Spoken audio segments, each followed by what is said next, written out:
Alors maintenant on va voir des anecdotes sur Roger le grand sorcier et Indiana Croft et le secret de l'amitié.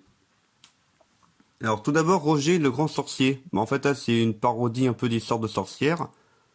En fait là c'est parce que étant donné que j'avais fini toute histoire avec le multivers et l'agent 42 et tout là.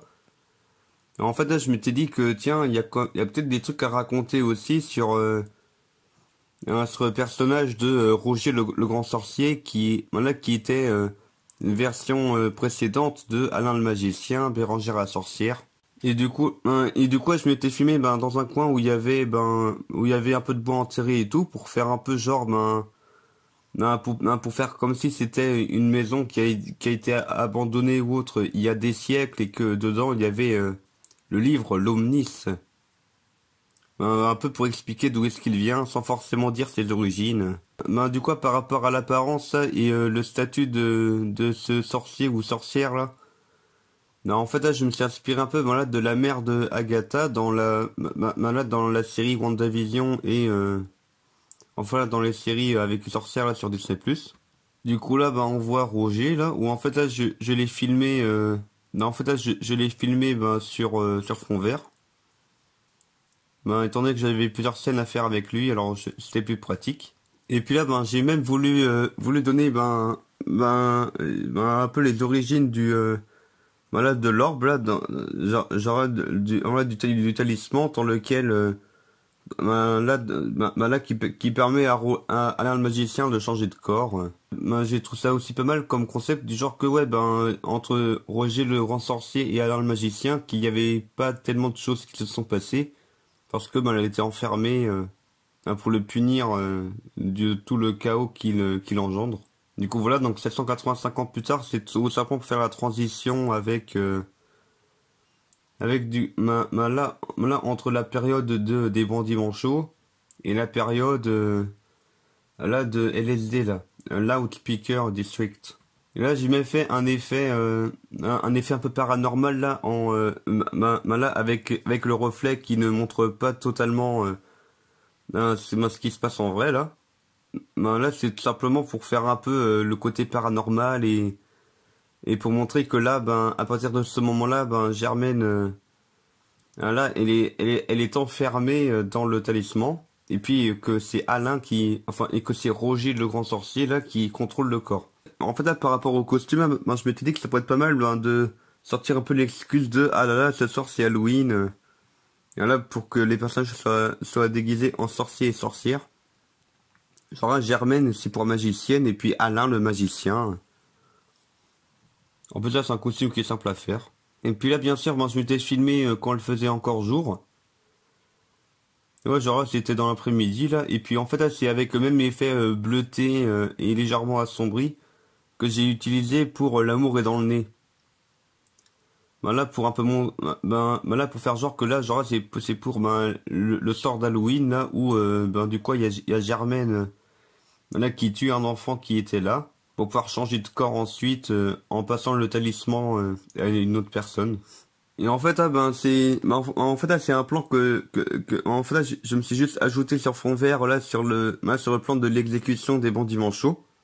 Là pour faire un peu genre que oui Roger était là quand ça s'est passé vu que c'est lui qui a engendré leur mort en activant l'alarme.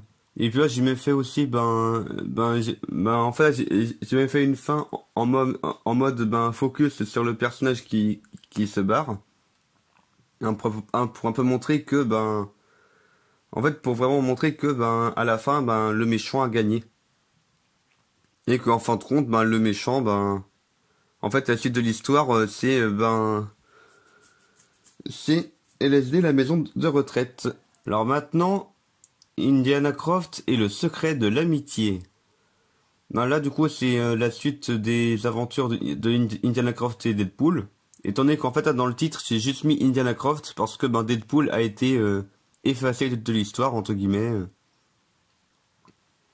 Et du coup là, je m'étais dit ouais, ça pourrait être pas mal si si en fin de compte Indiana Croft, il avait trouvé un remplaçant pour Deadpool, enfin une remplaçante pour le coup, ou là du coup que c'est Sharon Ron Parce que pour ce personnage-là, j'ai voulu faire une parodie de Sherlock Holmes, mais en version féminine, parce que je me suis été dit, ben pourquoi pas.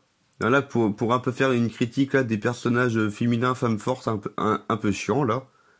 Un peu en manque de personnalité.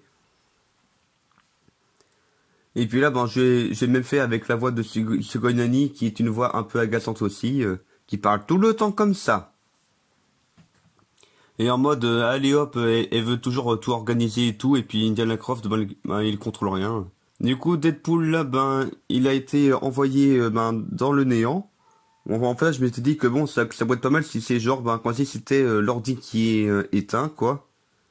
Et du coup, ben, c'est juste un écran noir dans lequel il est Deadpool. Ou du coup, ben, il fait toc toc là pour dire, hey, c'est quoi ça?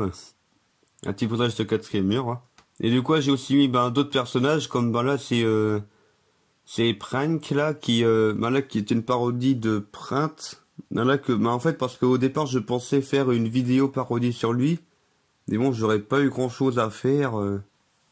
Ça aurait pas été très intéressant. Alors que là, en faire un narrateur, c'est plus intéressant. Et là, j'ai aussi fait ben, le retour de Bioman, de Ogeman, pardon.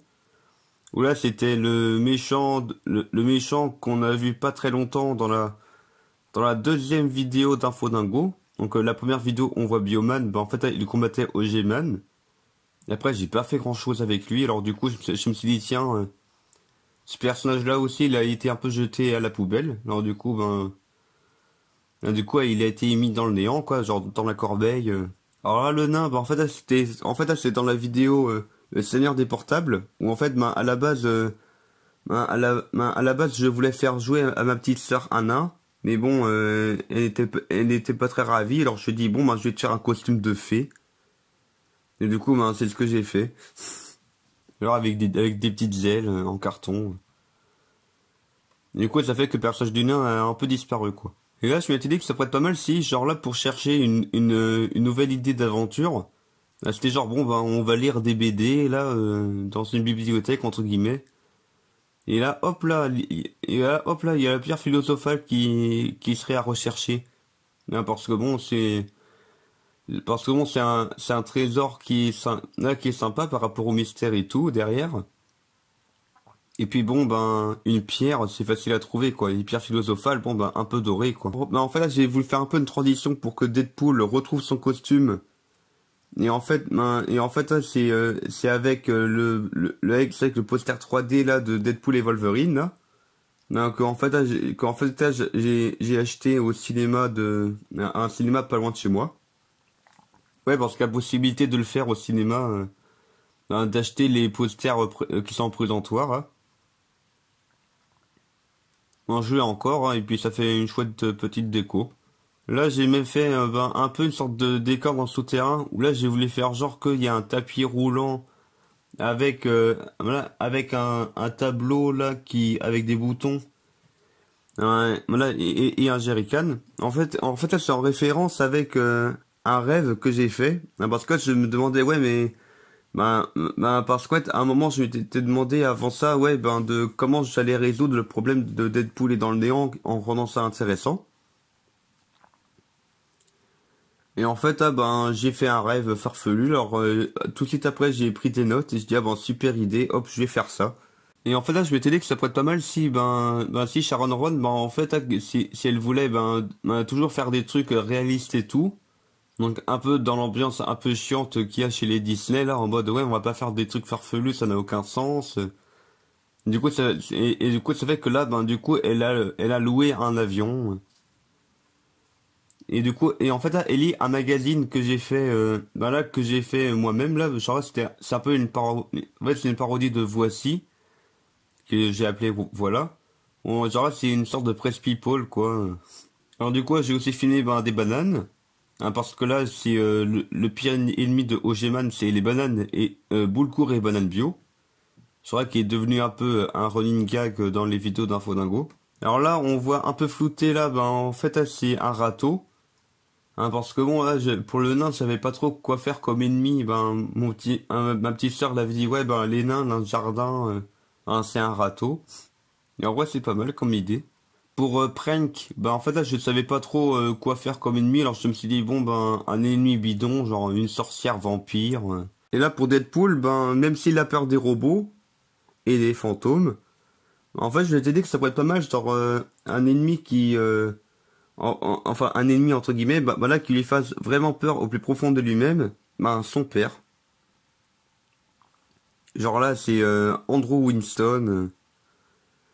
Tout simplement parce que je m'étais dit déjà là, là que ça pourrait être pas mal d'explorer un peu les origines de Deadpool, étant donné qu'on connaît son apparence, on sait qu'il y a un peu de mystère à gauche à droite sur lui. Alors là c'est Mary-Jane Watson, ben là c'est une parodie de Mary-Jane Watson dans les films, enfin dans les BD et tout de Spider-Man. Et du coup ben elle est rousse et puis là je m'étais dit tiens ça pourrait être pas mal aussi, genre elle a des lunettes. Elle est un peu pétasse et puis elle est musclée.